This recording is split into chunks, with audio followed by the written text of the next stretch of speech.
Science fans, space fans, absurdity fans, all of us are in this together. Wait, the pointer wasn't enough. The laser pointer's not enough today. Today's a nunchuck day.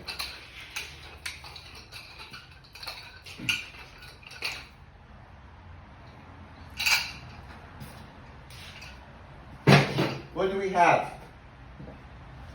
What do we have? What are we looking at here? Nicholas Copernicus. He discovered heliocentrism. That is, that the sun is the center of everything and everything orbits around it. 1543. Johann Kepler, the planetary motion. One day in 1618, Kepler got up, disappeared for the day. Everybody was looking for him and nobody could find him. Where was he? He was somewhere in 1618 working out the motion of the planets, the orbits, how they move. Elliptical here, elliptical there, a little bit of a nudge here and a little bit of a nudge over there. In 1646, Blaise Pascal worked out that as you gain altitude, the pressure drops. So therefore, there's a vacuum in space. 1646, right? We know about old Roma, don't we? Legend. Speed of light worked out in 1676. Oh, where are you going, mate? Work out the speed of light. With what? With a telescope. Why? I don't know. I've been looking up at Jupiter and Isaac Newton, the laws of motion, 1687. There's only one law that matters here. There's three of them, but the one that we've got to keep our eye on is the third. Every action has an equal and opposite reaction. Right? Louis Lagrange. Louis Lagrange. Eh? Louis Lagrange. 1772. He's worked out the three-body theory. Sun, Earth, Moon. Sun's gravity, Earth's gravity keeps an object that's in between the two of them stationary, like magic. It's a kind of magic. Louis Lagrange. Now, ladies and gentlemen, old Copernicus, well, you know what? I don't know about this one, because 1543, neither here nor there. But Kepler, Pascal, Roma, Newton, and Louis Lagrange, what did they discover? What have they done? What is it about these guys?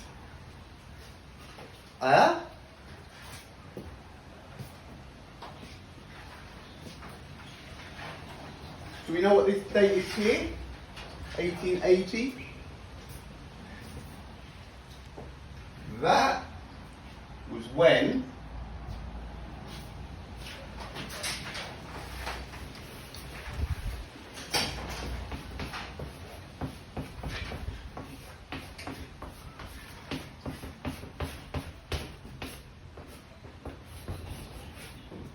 electricity was first used in a home. So all of these guys had discovered all of this stuff before electricity was even out. There was lightning, there was this and that and the other, but there was no electricity in homes, in buildings. So, excuse me just for a second here, why are these 5 in between 1618 and 1772, why is it that these 5 guys have worked out everything that is needed to travel in space? Is that not a fair question? Why? Before electricity, before the engine came out, before the motor came out, before anything came out, there was nothing. There was horses and carts. So what made Kepler want to work out the orbits, and how? How do you work out that we are in an elliptical orbit around the sun? How do you work out that we are in an elliptical orbit around the sun? Right? Listen, Pascal, the vacuum in space. How do you work out that there is a vacuum in space? And why? Before there is an aeroplane, before there is a helicopter, before there is even electricity. Oh, Roma, listen. For absurdities, you've got to give it to O. We have to give it to O because a telescope gazing at Jupiter and following Io when it pops out from behind Jupiter, and then using the shadows and some Mickey Mouse delay to work out the speed of light, it's kind of what? Alright? Newton, listen. I love Newton as much as the next guy, but the first law, what the something will stay stationary until it's nudged, and something that's nudged will keep moving until it stops. But I don't know what the second one is, but it's pretty much common sense as well.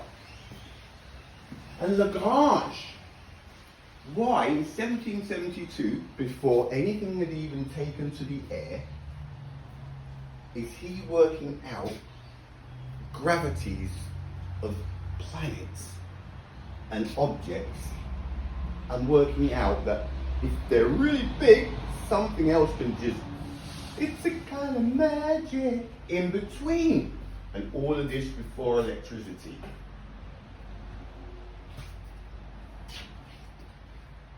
These 5, none of this has helped humanity. None of it has helped humanity. But all 5 made it possible for them to go to the moon, right? For space travel. Now, why are these people talking about space travel, right? Even before electricity, I mean, an aeroplane wasn't even thought up then. Rockets weren't. It was 1618. It's now 2023.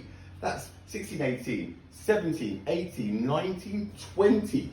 2023, that's 405 years ago. 405 years ago. Alexa, when did the Wright brothers when did the first aeroplane ever fly? The Wright brothers are credited with inventing the first successful airplane. In 1903 they made the first controlled, sustained flight of a powered, heavier than air aircraft near Kitty Hawk, North Carolina. 1903. Alright?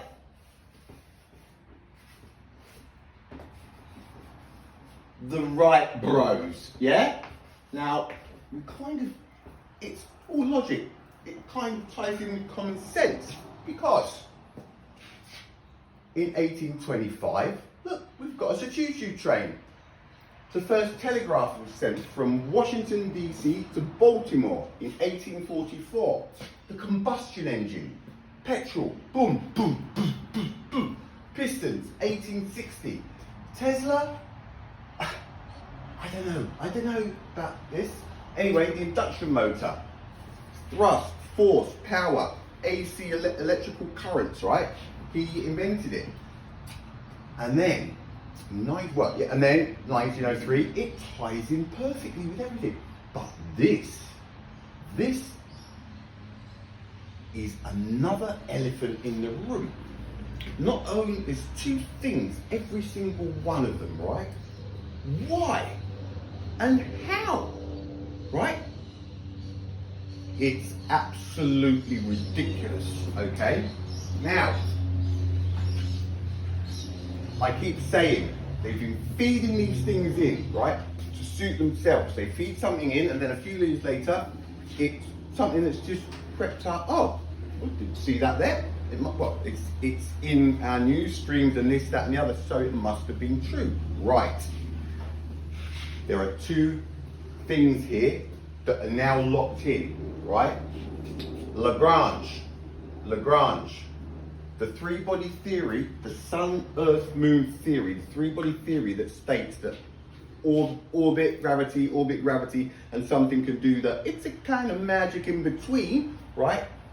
They say it was discovered in 1772, Lagrange. I've looked in my books.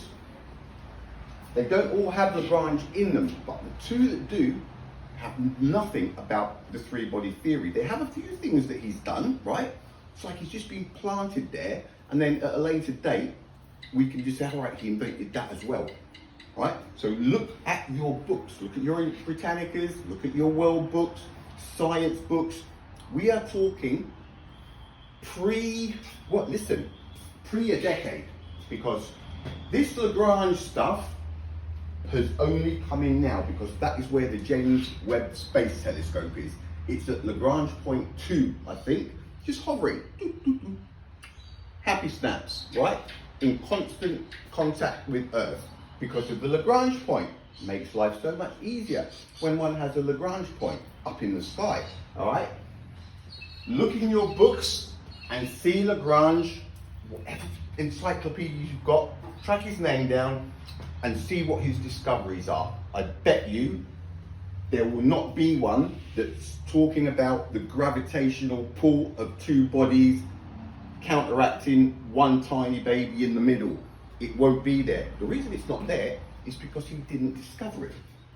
They have fed this in the last 5 years, 10 years, to explain why James Webb is sat there, to explain why Artemis, because that's where they're intending to sling Artemis, behind the moon. They reckon that Artemis is going to park up behind the moon in this Lagrange something spot, and that's where the astronauts are just going to, do you know what I mean? Rubbish, okay? So, you look up Lagrange, find him in your books. Some of you, he might go back to the 1960s. He might not even be there, all right? Find out, Lagrange, book, what did he discover? There's no three-body theory in this printed thing that cannot be changed now. But online, and then we go to Robert Tim and John Cook, a Cessna. They flew a Cessna for 64 days, non-stop, did not land. Refueling, pooping, eating, drinking, everything, right? Impossible. It's an absurdity. If I had seen this before, I would have remembered. I remember absurdities. This is illogical. It defies common sense and it's illogical. It's now online on Google. You can it's everywhere. It's everywhere. Boom, these guys did this. I've looked in my books, can't find it anywhere. So why is it that we can't find this absurdity in any of these printed things, right? Why is it that we cannot find Robert Tim and John Cook in the printed history of the planet? Why? Because they did not do it. It's been fed in. And the reason it's been fed in is to kind of give things like even me saying, there's no way that three guys jumped in a freaking capsule, took off, 4 days traveling 386,000 kilometers to the moon. But hang on. In 1958, Robert Tim and John Cook did this. Ah, hang on, yeah, no, well, it might be possible then. These are reality line nudges. These are the bunny rabbits that come out of the hats to make things that aren't possible seem possible. This There is no way that these 5 people were so interested in space travel and the planets and orbits and gravity and the speed of light back in the 1600s, right? And it just so happens that when the space race came, boom, all of these things worked out. Well, the reason we can do this is because of what he discovered, isn't it? And the reason we can do this is because this is even Kepler. The reason that they were able to fire rockets and knock an asteroid off course, oh, come on! The reason they could do that was because Kepler worked out the orbits, so they knew where it was going to be and when, alright? This is absurd. It's ridiculous. So there it is. It doesn't make any sense whatsoever.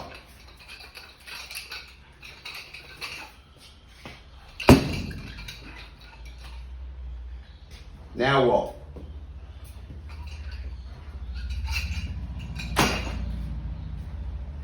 And for electricity, I think someone's telling big porky pies.